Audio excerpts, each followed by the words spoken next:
Well, good morning once again. My name is Daniel Erspalmer, and I'm the CEO of the Pelican Institute for Public Policy. And I am so glad to be back on the Pelicast today and glad you can join us. First things first, we're going to be talking about micro schools and education reform. If you have folks in your networks and your feed who you think would be interested in engaging in this conversation or hearing more about it, don't forget to hit that share button right down there in the bottom right-hand corner.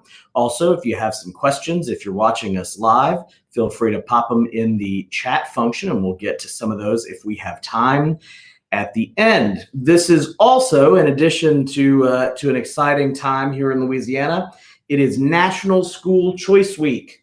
So we have these great School Choice Week scarves, which I will don in recognition of National School Choice Week. So if you also are interested, you can find them at schoolchoiceweek.com. Look up National School Choice Week. There are other conversations happening around the state and around the country about the importance of empowering families and children to pursue a school that best fits him or her. So this is an exciting time. We are celebrating the progress Louisiana has made in advancing school choice and looking ahead to where we can go in the future. This is just a tremendous time for us to be talking about it. So gratitude to the folks at National School Choice Week who are working all around the country and to all of our friends and partners here in Louisiana. Now, before I introduce our special guest today, I do also just want to make a note. We lost a friend this week to the Pelican Institute and perhaps even more importantly to the cause of kids and families and school choice here in Louisiana. We posted a tribute on our Facebook page here, but Steve Carter,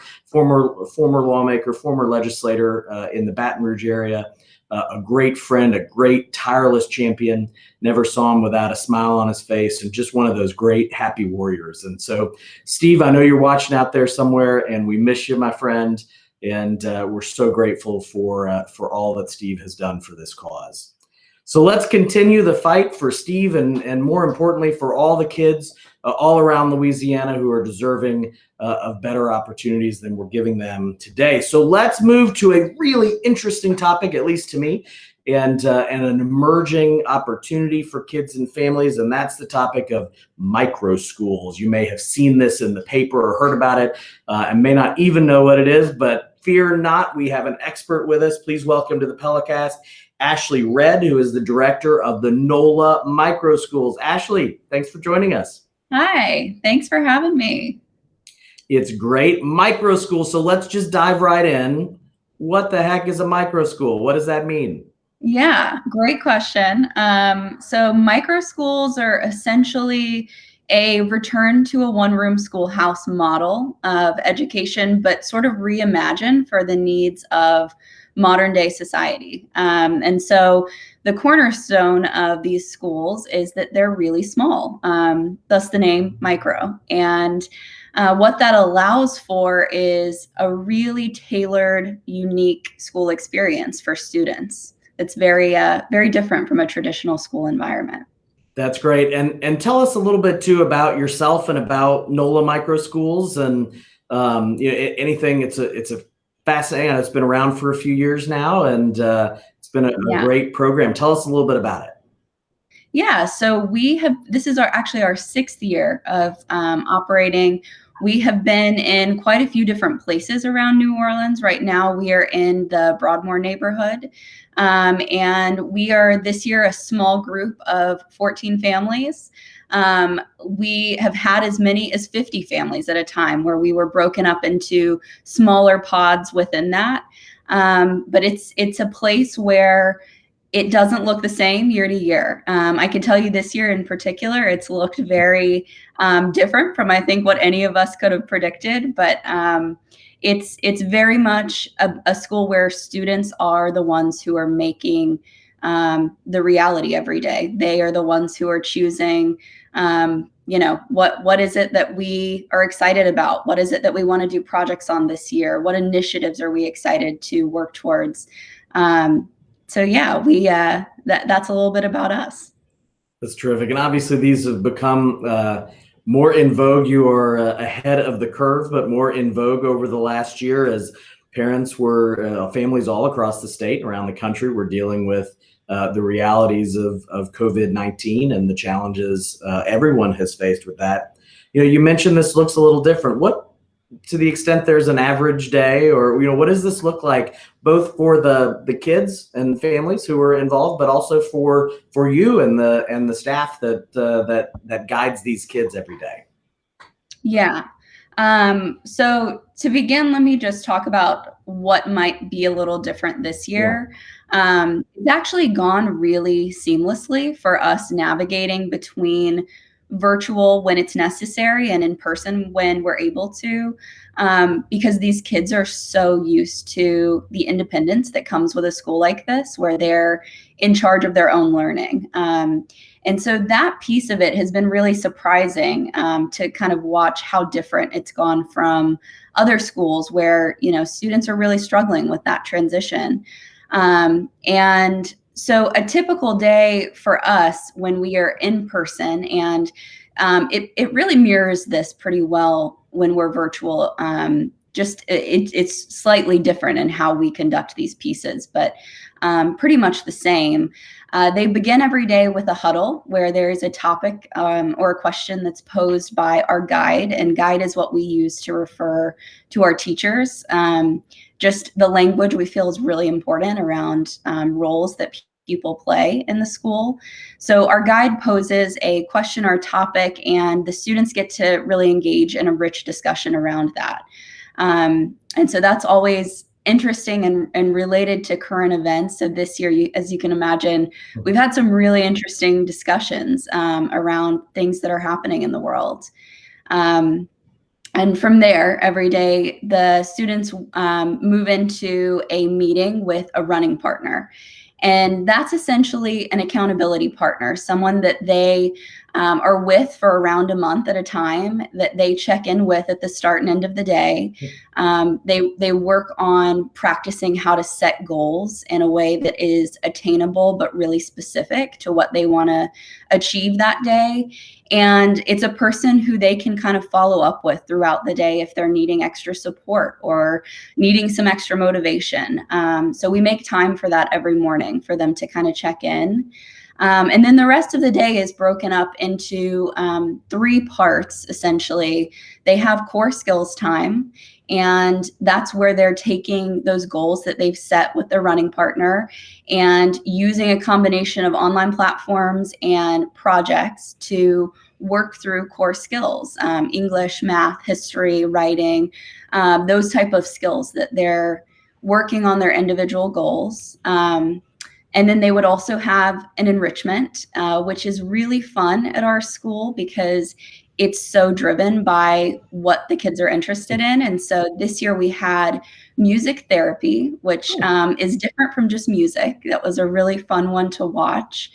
And then we're just about to begin a musical theater class as well. And I think Hamilton is like the big passion of everyone this year. So that's kind of where that came from. And so, yeah, well, we have an enrichment. And then the last piece would be Quest. And Quest, I think, is what really makes us a lot different from more traditional schools, and that we have this time carved out every day where they're engaging in a group project that is meaningful to, what they're learning. So it's multidisciplinary. They've got several subjects that are infused into it. And it's also really dictated by what they're interested in. So I can tell you one of the first ones we had this year, which was awesome to watch unfold, was a recycled community garden, because it was something that our students noticed there was a need in the area that we're in for something like that. There was an old abandoned lot that was not being used for anything. And so they took the initiative to get permission to put something there to get the lot to a place where it was ready to have things planted. They got recycled materials, and they even got a rain barrel for watering and maintaining the garden. So it's pretty awesome to watch projects like that. And then the culmination of it is at the end of a session, families and community members are invited to come to what we call an exhibition, and they get to see kind of a showcase of the projects they've been working on. So yeah, that's a very long-winded answer, but that's sort of a typical day. But that being said, there is no real typical day with us.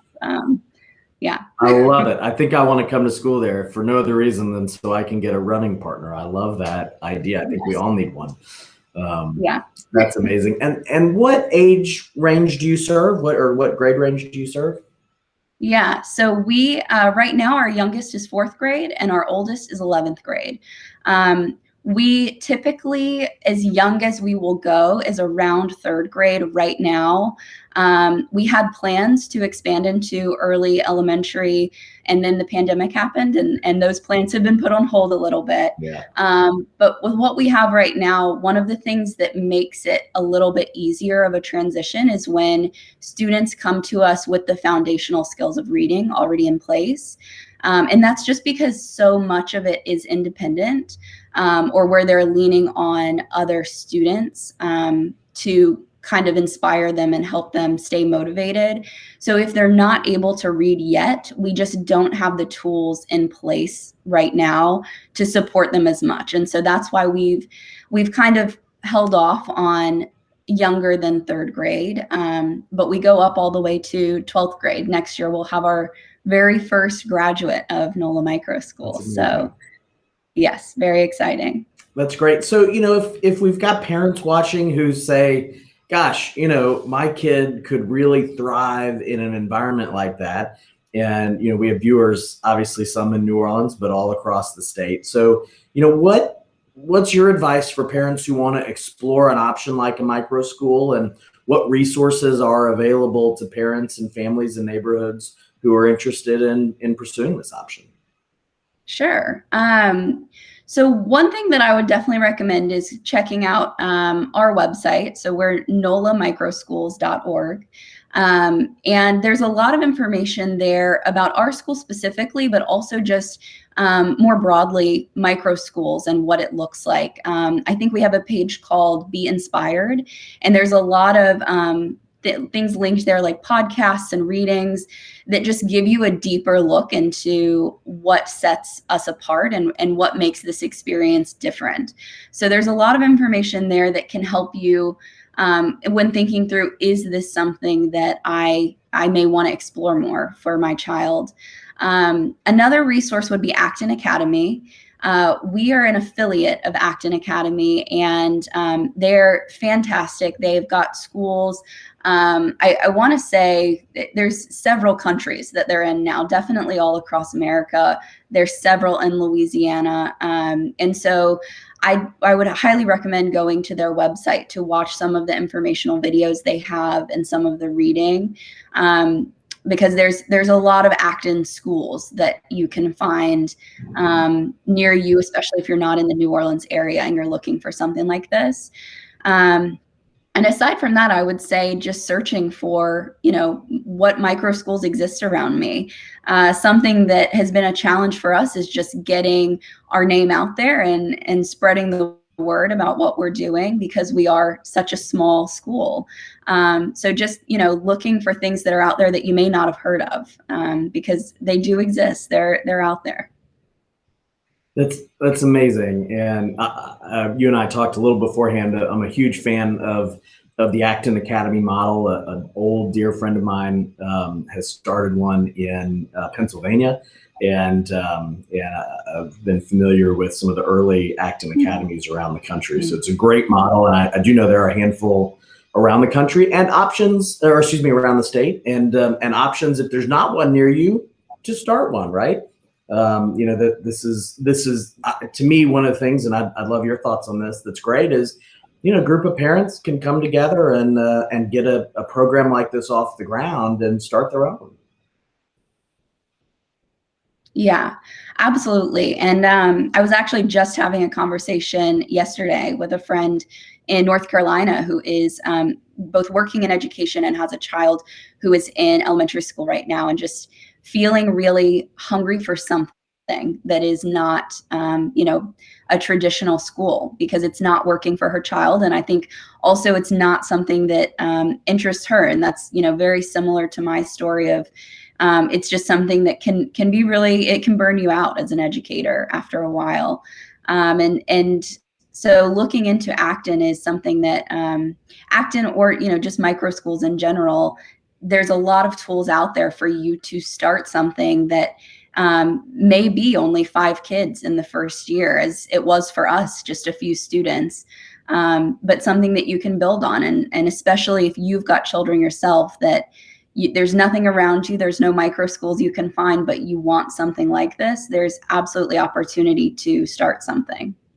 That's amazing. Talk about empowering parents and empowering families. The principles, certainly, of National School Choice Week, and for all of us who care a lot about education. And we'll drop the links to NOLA micro schools and Acton Academies in the comments here. Ashley, tell us a little bit about success stories. So, a lot of this is an option for kids who have different needs and come from different backgrounds. And talk to us a little bit about some of the success stories that you've seen at NOLA micro schools. Yeah, there's so many to choose from. I first just want to say success, just the word alone, is something that it's really cool that we can redefine what that means. So I could talk to you about test scores and what that looks like for us, but I think very few people, if any at all, in our community view things like that as a measure of true success. I think that the kids are defining for themselves, what does success mean?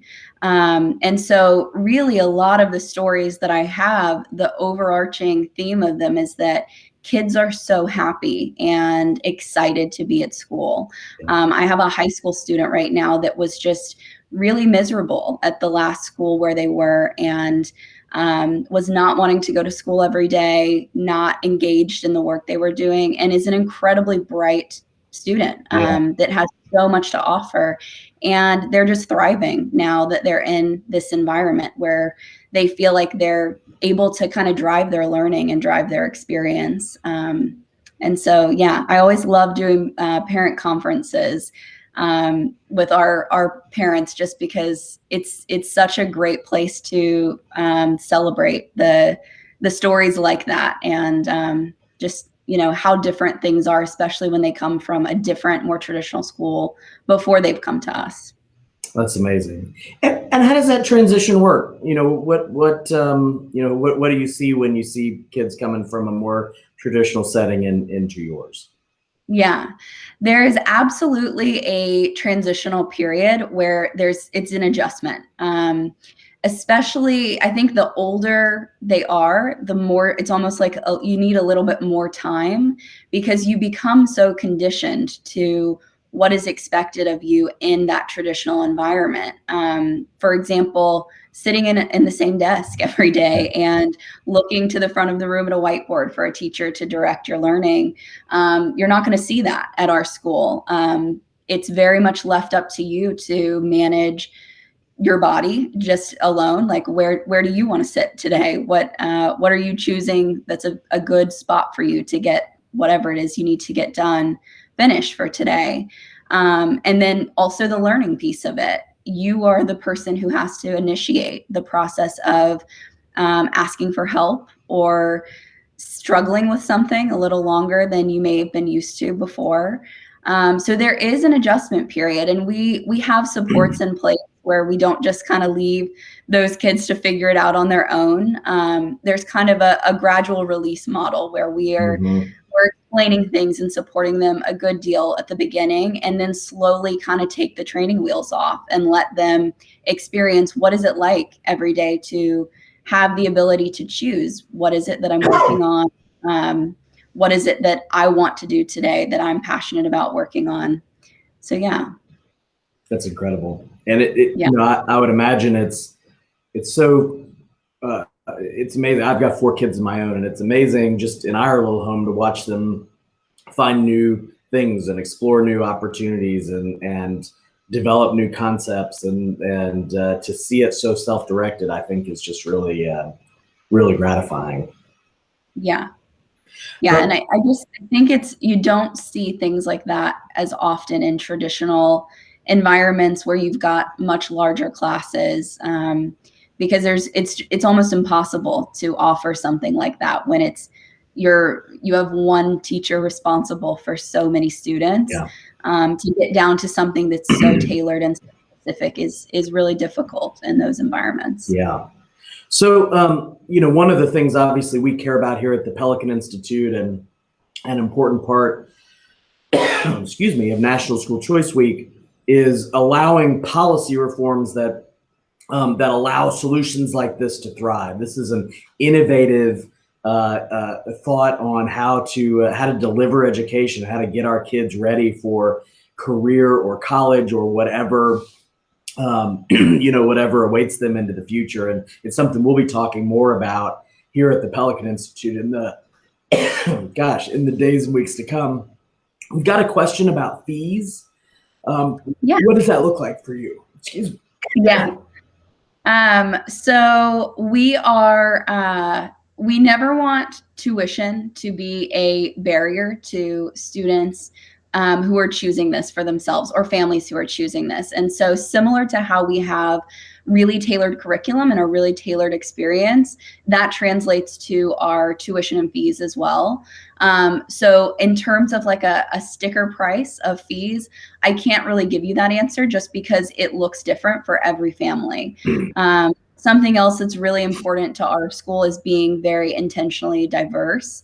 And so one of the pieces to that is a wide variety of, socioeconomic backgrounds from our families. And so we've had students in the past who pay nothing to come to our school. And then we have families that pay a good deal more than that. And so it's difficult to just give a number answer for that. But I would say if this is something that you're choosing, it is absolutely worth reaching out to engage in the discussion with us, to see kind of what does that mean for you and your family. That's terrific. Excuse me. Got the allergies with the temperature change here, killing me. What else should people know? What have we not covered about the idea of micro schools? What should folks know about the option for them? I mean, we've covered a good bit. I would just say if any of this is standing out to you as a parent, and you're in a situation where, especially this year, you're just feeling like it's not working for your child and you're looking for something different, to reach out and to start to explore options like this a bit more. One of the things that I think has come from this pandemic is parents questioning now, not